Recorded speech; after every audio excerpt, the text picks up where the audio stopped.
Welcome to Around the Writer's Table, a podcast focusing on the crossroads of creativity, craft, and conscious living for writers of all ages and backgrounds. Your hosts are Gina, Melody, and Kimbu, three close friends and women of a certain age who bring to the table their eclectic backgrounds and unique perspectives on the trials, tribulations, and the joys of writing. So pull up a chair and get comfortable here around the writer's table.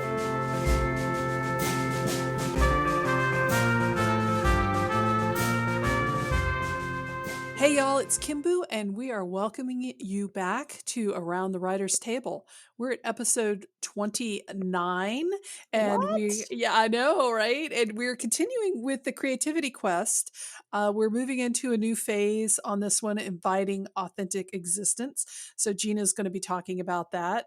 But first, let me tell you that we are missing one of our members, Melody. Aw. I know, right? Melody is actually in the middle of moving and she's got a lot on her plate. And so we offered to just do a tandem one, just Gina and I doing this episode so that she got a little bit of the pressure off Yeah. because moving is always fun. Huh, Not not. right. So it's just Gina and I for this particular episode, and we'll try to hold it together without our other third musketeer to help us through the whole thing. But it's going to be an interesting one. I'm looking forward to it. Of course, as always, I'm Kimbu York. I am a romance novelist and former project manager. I help writers and solopreneurs and writers who are solopreneurs find time, mojo, and motivation to write using my skills with productivity and coaching. That's me. And so the other host today is Gina. Hi, Kimbu. It's glad to be here. Thank you, listeners, for being here. I'm Gina Hogan Edwards. Oh, I've done a lot of things: editor, creativity coach, retreat leader. I'm a former Woman Speak Circle leader, but everything that I have done has been in support of women in finding their voices and leaning into their creativity. And honestly, y'all, as we're recording this, it's early-ish October. There is a story camp retreat coming up at the end of the month. It's going to be Yay! my first one. I'm so excited to attend, Gina. I really am. You've talked about these with me for years. It's the first time I'm getting to go to one of your retreats. I am so excited. I can't even. I'm so excited. This is one of my favorite things to do are these retreats and of course during COVID we weren't able to do them and I was not sure when COVID was over if we were going to go back to doing them, but yes, we have. We had one in Yay! May. It was fantastic. So we're doing another one at the end of this month and I can't wait. And you've got another one coming up in May after that because you're doing these Yes. pretty regularly. So I don't know Yeah. if there's going to be any spaces left, y'all listeners. Like you can't sleep on this opportunity when it presents itself. So be sure to follow Gina on her website and on Substack and everywhere so that you'll be up to date when she's got spaces free for these Yeah. awesome retreats. So okay, enough about that. We're moving on. As I said at the intro, we're talking about the creativity quest, which is it's kind of a paradigm, I would say, Gina, that Mhm. you're Mhm. developing and working on about the different phases. It's not fully linear. If you've listened to previous episodes, you'll know that sometimes you repeat stages or phases. You go through and then you have to repeat and then you progress. It's like 2 steps forward, 1 step back sometimes you blow through them all and life is great, but we are still moving through it. So Gina, I'm going to hand it over to you to kind of explain a little bit more about the creativity quest for first time listeners and get into this particular stage of it and inviting authentic existence. What the heck does that mean? Yeah, so I'll just recap very briefly some of we've started out calling them stages and phases, and this paradigm is something that's been under development ever since I really started analyzing myself in terms of creativity and what the experience of being a creative person is like, and then working with clients as an editor and a coach and seeing the journeys that they were going through. And so, as you said, it's not linear, we repeat stages. So far, what we have talked about, and there are previous episodes on each one of these, so we can't possibly go into every one of them in one episode, but we've talked about carrying inner disquiet. We've talked about releasing. and then emulating and mirroring, assessing and acknowledging. And then the last episode was on taking ownership. And that brings us to inviting authentic existence. And so I'm calling these now guideposts rather than stages or phases. Yep, you mentioned that And last time, so my yep. bad. So no, no, Guideposts. All no. right. That's fine. That's fine. We're kind of like I said. This is all sort of in refinement, I would say, as we talk about it. And it's been really helpful for me to hear, as we've talked about each one of these guideposts, how you and Melody have experienced them. I am working on a book that my intern is helping me with that's going to be on each of these guideposts and on the creative quest as a whole. And so, if you haven't noticed yet, the stages that we've talked about, the guideposts that we've talked about, we've been the first letter of each of these. Actually, when we get done with all 10 stages, is going to spell out the word creativity. So we've done CREAT, and today we are on I, which is inviting authentic existence. And what the heck does that mean, Gina? Yeah, Gina, what does that mean? So, something that I'd like you to know about this stage is it is one the I hate to say the first five because we don't experience these linearly, but the ones that are we're discussing as the first five, CREAT, were primarily internal, lots of inner work going on Mm, with those. So when we move into this first I, inviting authentic existence, we're now starting to engage more outwardly in terms of our creative process. And there are aspects of this guidepost which are going to show up in more depth in a future guidepost. So think about the word inviting. You're welcoming in. So you mm, may not yet be ready to fully embrace all of these things that I'm talking about, but you are beginning to invite them in. So you're beginning to have a better understanding and beginning to embrace your values and your belief systems and how those relate to your creative work. mm, You're starting to recognize that you have autonomy in your work and you're beginning to feel more sovereign in it. There's still, a little bit of unsureness. Is that a word? You're still a little unsure. uncertainty, maybe. Uncertainty, yes. But there's a willingness, there's an openness to this sort of new way of being as a creative person. And it may feel new in a totally like blank canvas way to those of you who are just beginning your creative journey, but it may feel like a new um, phase in your development as a creative person if you're revisiting this as someone who's been a creator for a long time. But you're Mm, beginning, it kind of feels like a new place in a way, a place that you've never been before. So it's kind of a little bit of a new world. There might be some new rules. There might be craft that you've never experienced before in terms of your knowledge and your skills that you're putting to use. So it's a little bit of unfamiliar territory. This is a place where you're beginning to get reactions from others about your creative process, how you're showing up in the world, and about this new way of being that you're entering into.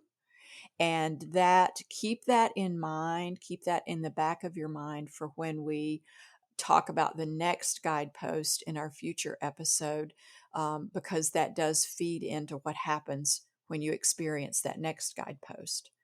Um, in terms of sort of some of the inner work, there can be a little bit of celebration about where you are in this stage, as well as acceptance of consequences. And what I mean by that is there's still a lot of exploration going on. There's still a lot of experimentation in terms of the craft itself.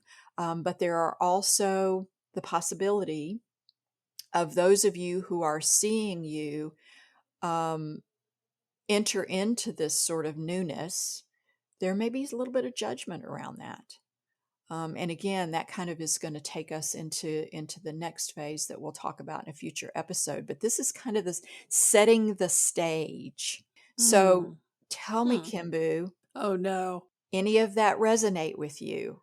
As I was describing what this stage feels like, did it take you back to, an experience that you had previously or the beginning of your creative journey? What kind of rang true for you? The word sovereign stuck out with me when Mm, you were talking, and having sovereignty over your writing style and your voice. And I don't know if this is what you really meant by this, but when I thought about that, it really made me think of the journey of finding my voice as an author mhm. and being able to let go of trying to be something else, like embracing what my voice really is as an author, as opposed to constantly striving to find that voice through emulating and mirroring, which we talked about in an earlier episode. So we'll definitely have a link to that in our notes, because I think it's an important one. But that's what came up for me, was the idea of sovereignty over my voice as an author, Mhm. and having, I don't want to go so far as to say confidence, but having a certain groundedness in Yes. that, in saying, yes, this is my voice, saying, no, this isn't my voice, but also being able to say, this could improve my voice if I stretched outside of my comfort zone a little bit. And this is something I want to try and work on, as opposed to I just need to try all the things and see what fits. Yes. You landed on it exactly, Okay. precisely. That's exactly what I meant by sovereignty. And again, there's still some uncertainty here. It's not Hmm. like, you've arrived as a creative person. It's not Do that we yet. ever? Yeah, right. Yeah, really, do we ever? Because there's plenty of more guideposts for us to travel through. Hmm. You mentioned letting go of trying to be someone else and what other people's expectations are of you. There's also at this stage, hopefully, if we're journeying through it in a positive way, a development of some resilience, because one thing that also comes up in this guidepost is the ability to let go of other people's judgment. Ooh. Ooh. Mm. Hmm. Hmm. And that's something I think all of us struggle with at every phase of our creative journey. But this is the spot at which you sort of recognize that in order to move forward, that's something that's going to have to be let go of, is that concern over what other people think of your work. And this really, I know this overlaps a little bit because this is about creative writing and not social media, but it does kind of overlap in the sense of being aware of the fact that you're not going to make everybody happy. I think that's one Hmm. thing that a lot of newbie authors, and certainly something I went through, is if I just write something good enough, then everybody will love it. And that will never happen. Like, it's not the way the humanity works. It's not how we're wired, and it's just letting go of that and being able to say, okay, I want to make the readers who want to read this happy. And Hmm. I'm not going to worry about the people who don't like it or wanted me to write something else or something like that. And that's, something that I've really had to learn on social media. It's like, sometimes I'm going to say things and talk about things that other people don't want me to talk about. Sometimes I'm going to write things, and I'm going to write, especially with my genre, which is polyamorous romance. There are some people who really hate that, like, hate it. Hmm. Oh well, I can't write for those people. That's not what my voice is. That's not the stories I want to tell. And that's where sovereignty steps in, Mm-hmm. Mm-hmm. and the autonomy around your work as well. So, I want to talk about what happens when things don't go so well in this stage, and things that can cause us to have to sort of step back and maybe repeat some of the guideposts and some of the learnings that we've already gone through once before, but we're going to have to revisit them because we're not quite ready to move completely through this guidepost yet. So, we talked about uh, other people's expectations. We talked about judgment from other people. So those are only two of the things that could go terribly wrong in this Ah, phase. oh yeah. So this is a guidepost at which we hope to start developing some resilience so that we can let go of those things. And if we're unable to do that, there is the possibility that we may creatively, hopefully temporarily, shut down. We may go back to the carrying inner disquiet phase where Ugh. we know we want to create, we have ideas, we have this impulse to put out into the world what it is that we want to create, but we shut down. We don't do it. Mm-hmm. So that's one place that we can loop back to. Another place that we might go back to, and you actually alluded to this, Kimbu, in your elaboration of what this brought up for you, is that you might realize that you still have things to learn, Mm-hmm. or the newness of this phase might just be a little bit too much, and you go back to the emulating and mirroring. So if you got things to learn, you're going to reach back to those mentors and say, okay, what else do I need? What else is there in the toolbox that I can bring out that can help me continue on this journey? And then the newness of this particular inviting authentic existence guidepost, where that comes in terms of not navigating it well, is that the newness is overwhelming. The Mm. newness causes the judgment. People are like, why are you being different than you've always been before? What is this new Yeah. aspect of Yeah. you? And so it can sometimes feel easier then to slip back into just emulating your mentors rather than being who you truly are, which Mm. is where the authentic existence part really comes in. And then finally, another guidepost that you might slip back into if things are not going well in inviting your authentic existence is the assessing and acknowledging stage.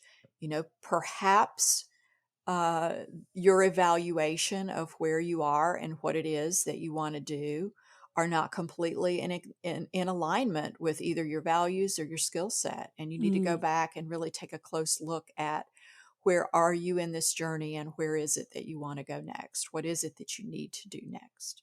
So those are some of the things that can happen when this guidepost is not necessarily going so well. Yeah, yeah. And the last one really resonated with me because, sometimes and it's happened multiple times where I've gotten that feeling of misalignment of what I'm trying to do versus what I think other people, what other people tell me I should do. And that sends me back to that assessing level of, well, what am I really here for? Hmm. And so that can sometimes affect my growth as an author because that misalignment makes me unhappy. And then, I'm Yes. back to carrying inner disquiet and Yeah. yeah. I think it's also important for us to note that at any given time, we're not the same person that we used to be. And so True. even when we have expectations for ourselves, if we don't take a step back and assess where we are and reevaluate, am I still going in the direction that I intended?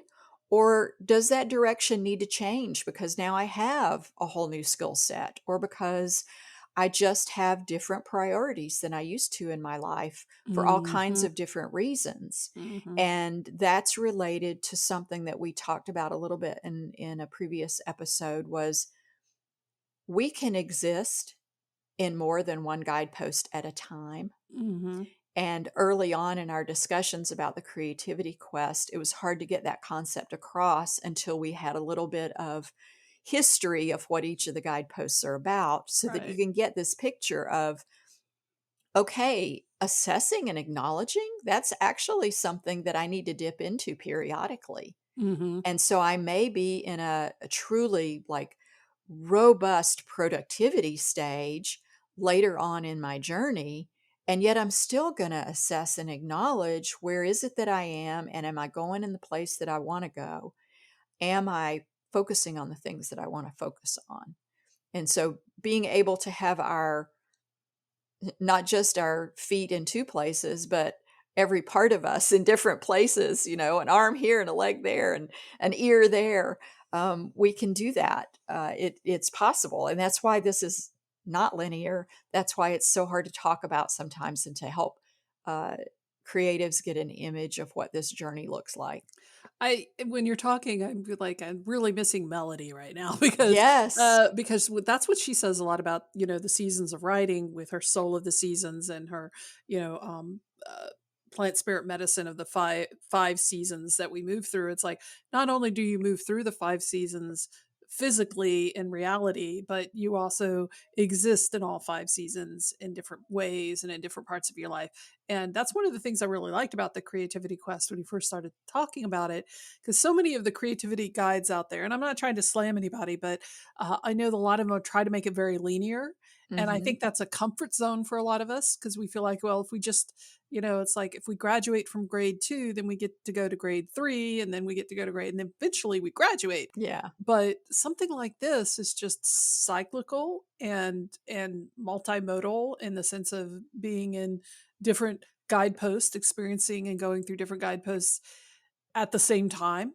And Hmm. so I was just really reflecting on that because it does resonate so well with the seasons and how we experience those, and why I think the Creativity Quest is such a great paradigm. And since you started talking about it, I was just like, yeah, we need this in the community, because I think people get really wrapped up in that hierarchical, moving through the stages, and then eventually we get to be great, and it's all over, and we graduate and we get the certificate. And we're real writers. I think there's just a natural inclination for us to want a how to, you know, Yeah, yeah, here that's true. here it is. You do one, then you do two, then you do three, then you do four, and this is where it will lead you.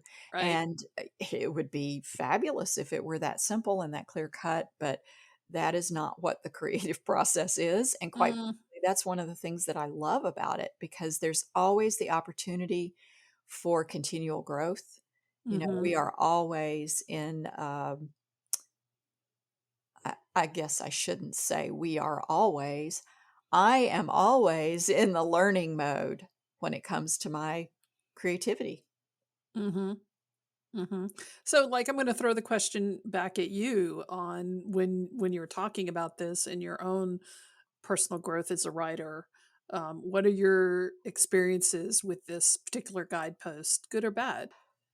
Honestly, it's interesting the timing of us recording this particular podcast and where I am in my creative journey. Oh, do tell. I've been at this guidepost before. Um, What happens though when we are going through, you mentioned cyclical. So I've been through this before, but when I come back to it, yes, I'm a different person. And yes, hopefully, and this is what is happening for me, I have got increased skills. I have got a greater awareness of the things that are important to me, not only in my creative work, but in my life, and how I bring those other aspects of my life to my creative work. And so I feel like I'm riding the slinky, but I'm riding it upward. Oof, that just sounds hard. Like, it just What we hope doesn't happen is, the when you're standing on the stairs and you take the slinky and you collapse it and you drop it down the steps and it goes voodoo, voodoo, voodoo, over and over, end over end over end down the step. yeah. That's not exactly the way we want to experience the creative journey. We hope that it's not that hectic. Um, Thumping down so the stairwell till we crash at the bottom. Like, I admit I've felt that way sometimes in my creative journey. admittedly, so have I. Yeah. Yeah, and it's a hard land at the bottom of those steps. Oof. Yeah. But hopefully we, gather ourselves back up. And so what I meant by, riding upward on the spiral of the slinky, and maybe the slinky wasn't the best analogy, but I do feel like I've arrived at this stage at a better version of myself. Let's say Mm, that. mhm, mhm. Because you've got Dancing at the Orange Peel, which you've started serializing on Ream, and you've got an annotated version on Ream as well, which is Yes. super awesome. If people Hmm. want to, check that out, I highly recommend it. But it does seem to me that you're having to revisit. This has been a long project for you, and Very long. and you've had to revisit a lot of the early work that you've done, and now you're talking about how at this point of inviting authentic existence into that particular story, like how Hmm. has that changed? Well, I was reading chapter 4 yesterday, and I was like, that's not bad. Okay, that's not bad. Now, the original version of this was written probably, I don't know, 18 years ago of that Holy chapter. moly. Yeah, yeah. And of course, it's been through multiple revisions because, as writers, we tend to revise and revise and revise the beginning of something a whole lot more than we do the rest of the book. Hmm. So it's been through quite a few revisions, but there are things that I can see in it now that I would have just never been able to see in a previous stage. And that's craft and skill accumulation, of course, but also just feeling more, the right word, grounded and confident. You Mm, mentioned confident earlier. yeah. There's a new level of confidence for me, even though this is a revisitation of where I've been before. I'm still not ready to like fully, completely embrace all aspects of what I'm doing, but I'm certainly, there's this opening, there's this uh, entryway into going, yeah, I did that and I'm proud of it. well, as you should be, because I think it's an amazing story. I'm loving it a lot. Thank you. So, yeah, Thank you. that's very I'm having a interesting. lot of fun with it. That's one thing I can say, which is also a new level of understanding about myself is knowing what lights me up Hmm. creatively. Hmm. You were And talking a little bit earlier about, stepping out of your zone and people being critical of that. It's actually a fear of mine because as I move in, and I've got a couple of stories ongoing with my subscription on Ream, and but my back catalog is always is a very specific type of romance story, right? And I've kind of drifted away from that. I still love that particular genre, but mhm. that's not my brand anymore. So I admit I'm a little worried Mm. about how people who've known me and my writing in the past will think of this new direction that I'm taking with my writing. It's a little worrying to me. So I admit I'm still affected by the idea of how people are going to judge that, and not just new readers, but readers who've been with me for a while and are seeing how I'm doing things differently now. So that's a little bit of a So you concern. definitely got a foot in this guidepost. Yeah, very much so. That's why Yeah. when you were talking about it, I was like, "Oh yeah, this hits about 4 or 5 things I'm dealing with right now." And Excellent. I feel confident. So it's kind of like what you were talking about with Dancing at the Orange Peel, the chapter you were reading about. Like you could see why you made the decisions you did, and you still feel confident about that writing, but you're looking at it through new eyes. And Mhm. so for me, looking at the arc of the stories that I want to write, and there's a certain level of confidence there. Like I'm not going to back off just because I know some people aren't going to like what I'm writing now. But it does open up the door to a little bit to that insecurity. It's like, Yeah. yeah, Yeah. yeah. We got this, girl. Oh, I hope so. I hope so. We do. We do. Yeah. One of the things that can help us with that are some of the things that we'll talk about in our next episode that Hmm. Melody's going to inform us about. Well, why don't you just talk about that a little bit? What is she going to be talking about? I'm sure she's going to be real excited to listen to this episode and find out what she's going to be talking about. Yes.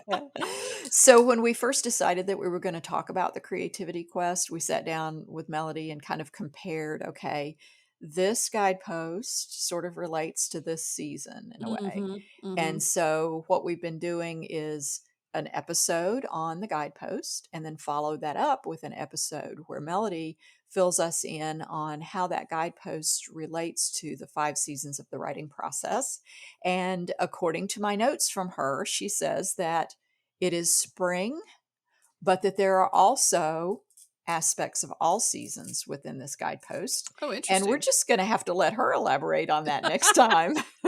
What did you mean? Yeah, we miss you, Melody. We're looking forward to Yes. having you come back and explain all that to us for sure. So, I think also you said you're going to be having a worksheet because you've been doing a worksheet for every stage of the creativity quest. So there's going to be one Yes. for this one as well, right? Sure will. Okay. Okay. So that'll be available at our website for listeners to download.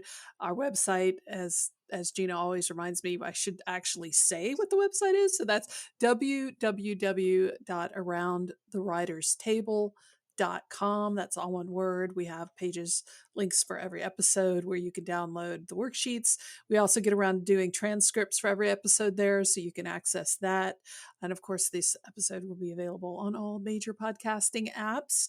I think that's pretty much it. Do you have Yeah. anything to add? Like, Just, if you're listening in, which obviously you are, if you'll leave us if you'll leave us a review oh or, yeah, definitely, click the please. heart button or whatever it is that your platform that you listen on allows you to do, then that's a tremendous help. Share our link with folks.